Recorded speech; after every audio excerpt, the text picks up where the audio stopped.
Hello everyone, and today I'll show you how to enable iComfort Shield mode on the Samsung Galaxy S21 FE 5G. So in order to do that, open up your settings. Now scroll down to your display section.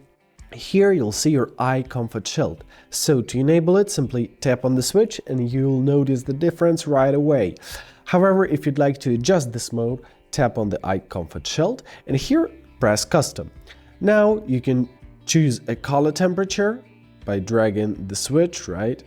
So choose something to your taste, and also you can set a schedule.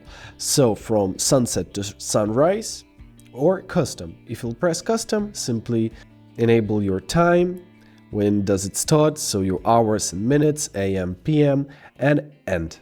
When you're done with it, simply press done, and now you'll have your iComfort Shield on scheduled.